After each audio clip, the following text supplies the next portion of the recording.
Baik, assalamualaikum warahmatullahi wabarakatuh. Perkenalkan, nama saya Yazid Syahputra dari kelompok 10, mata kuliah pendidikan keahmadiyanian. Di sini saya akan memvideokan presentasi saya tentang pendidikan Jenderal Ahmad Yani, yang dimana tugas ini tuh diajukan sebagai salah satu syarat untuk memenuhi syarat untuk kelulusan mata kuliah keahmadiyanian. Baik, saya mulai sekarang. Jadi pendidikan menurut KBBI yaitu proses atau step by step pengubahan sikap atau perilaku dari seseorang, baik itu secara individu maupun per kelompok, yang dimana pendidikan ini itu suatu bentuk pendewasaan seorang manusia, baik secara fisik, mental, kerohanian, maupun akal dan pikiran, yang bisa dibilang ada beberapa step by step, entah itu dari cara proses serta perbuatan mendidik. Pendidikan juga merupakan suatu hal yang menjadi hak setiap warga Indonesia. Bahkan secara hukum ada beberapa undang-undang Republik Indonesia yang mengatur tentang pendidikan, yang salah satunya berbunyi setiap warga negara itu berhak mendapatkan pendidikan. Jadi di sini bisa dibilang tidak ada batasan ataupun kasta, tingkatan sosial yang membatasi bahwa semua orang itu boleh mendapatkan pendidikan ataupun tidak, karena sudah tertuang di dalam Undang-Undang Republik Indonesia yang berbunyi sebagai seperti tadi yang saya sampaikan, bahwasanya setiap warga negara itu berhak memiliki pendidikan. Bahkan negara pun atau pemerintah tidak sedikit menyediakan fasilitas-fasilitas atau wadah di mana itu untuk terlaksananya proses didik mendidik bagi orang-orang yang dianggap kurang mampu untuk membiayai. Jadi tidak ada halangan untuk orang-orang yang kurang mampu dalam segi finansial untuk mendapatkan pendidikan.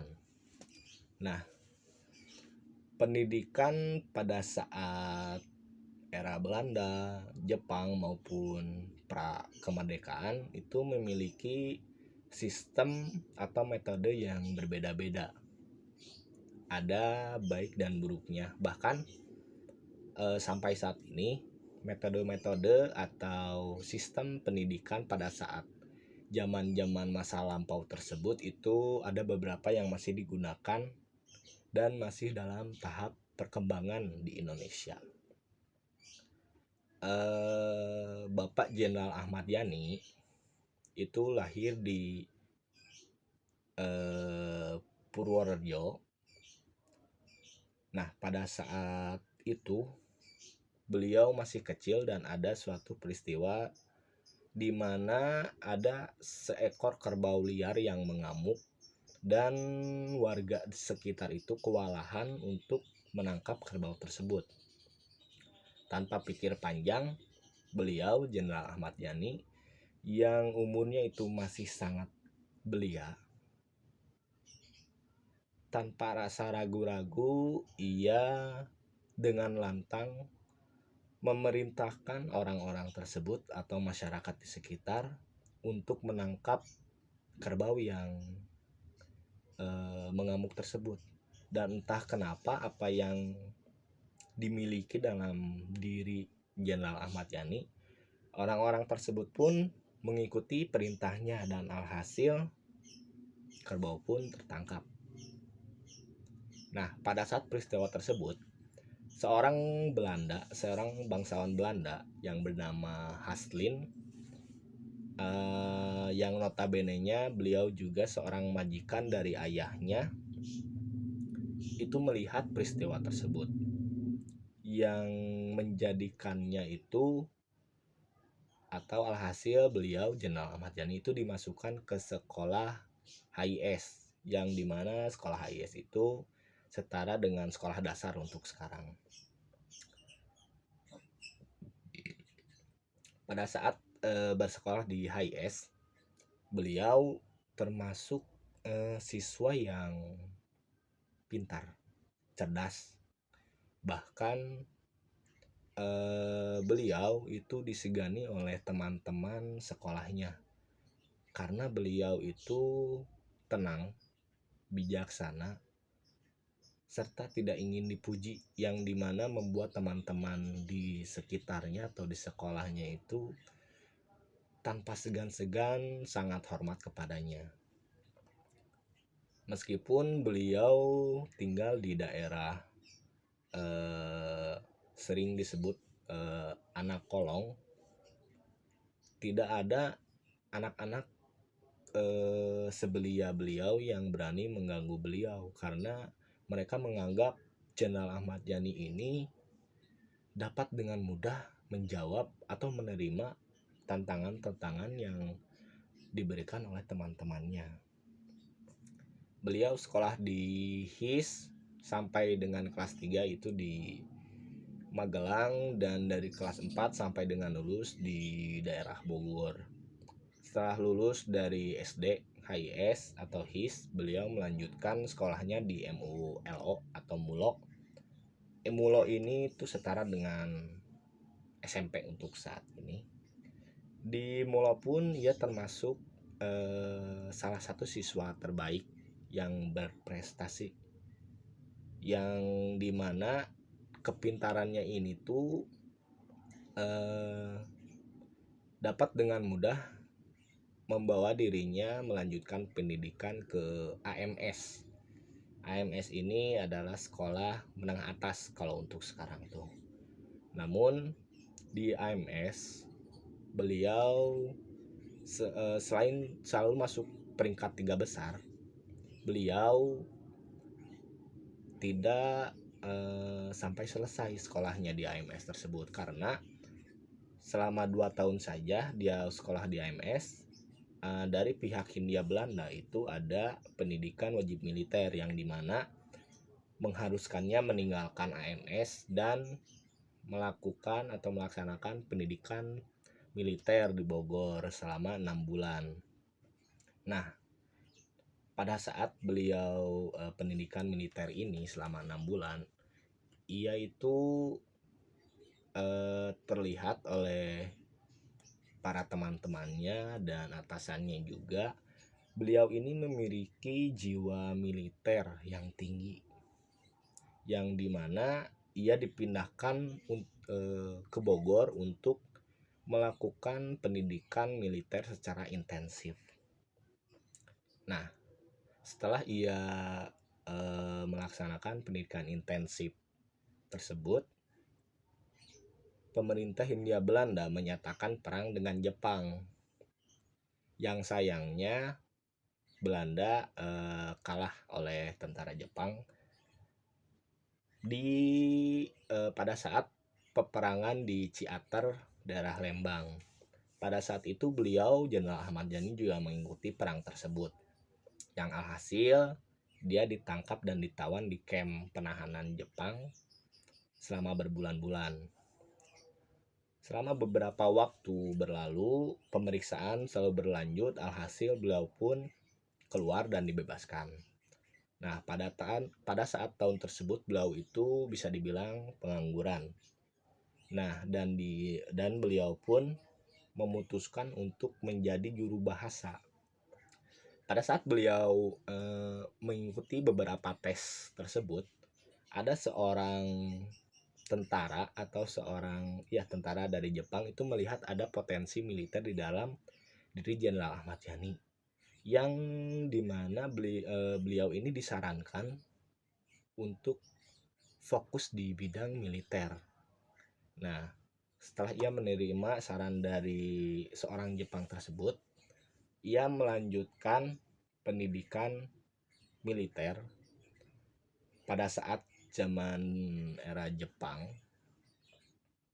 Pada saat zaman era Jepang itu selama 1 tahun. Nah, jadi pada saat pendidikan di era Jepang ini ada dampak positif dan negatif yang bisa dipetik. Yang dimana Jepang ini mewajibkan pendidikan militer pada saat menjajah Indonesia, yang dimana untuk dipersiapkan peperangan sebagai tentara Jepang. Namun dengan kecerdasan warga Indonesia yang diarahkan oleh Ahmad Yani, pelatihan ini tuh dijadikan ajang sebagai latihan untuk menumpaskan atau untuk memerdekakan Indonesia. Nah, selama 1 tahun ia lanjut sekolah di Amerika. Beliau juga melakukan pendidikan khusus tentang gabungan dari Angkatan Udara dan Angkatan Laut. Nah, singkat cerita, pada saat 17 Agustus beliau beliau dinyatakan sebagai komandan pasukan tersebut, yang dibilang komandan pasukan 17 Agustus. Dan singkat cerita, di situ Indonesia berhasil memerdekakan dirinya. Banyak banyak prestasi-prestasi yang didapatkan oleh beliau Jenderal Ahmad Yani, sehingga beliau bisa sampai terakhir hayatnya itu menjadi sosok pahlawan revolusi. Seorang pahlawan revolusi. Jadi bisa dibilang kalau kita mencontoh dari kisah tersebut, pada saat pendidikan zaman dahulu, dari zaman era Belanda, zaman Jepang, zaman pra kemerdekaan, itu belum ada undang-undang atau hukum atau aturan yang mewajibkan untuk tentang pendidikan itu menjadi wajib. Tapi kita bisa lihat Bapak Jenderal Ahmad Yani ini dengan rasa haus akan ilmunya dan dibekali kecerdasan, ia tanpa patah semangat mencari ilmu kesana kemari, yang membuatnya bisa menjadi seseorang yang besar pada saat itu. Jadi dari kesimpulan tersebut bisa kita ambil bisa kita petik hikmahnya, khususnya terhadap kita seorang mahasiswa yang menuntut ilmu di perguruan tinggi, agar kita itu bisa bersungguh-sungguh dalam menempuh pendidikan atau proses belajar mengajar. Karena pada saat dahulu itu hanya beberapa orang saja yang berhak mendapatkan pendidikan. Setelah jerih payah para pahlawan kita, yang salah satunya pahlawan revolusi kita Bapak Jenderal Ahmad Yani itu membuat Indonesia itu merdeka, dan bahkan pendidikan sekarang di Indonesia itu menjadi hak setiap warga negara. jangan sampai hal tersebut kita sia-siakan. Jadi harapan kita untuk kedepannya itu, khususnya untuk para mahasiswa, itu bisa lebih bersungguh-sungguh dalam proses belajar mengajar, tidak pandang bulu, tetap semangat dan ikhlas.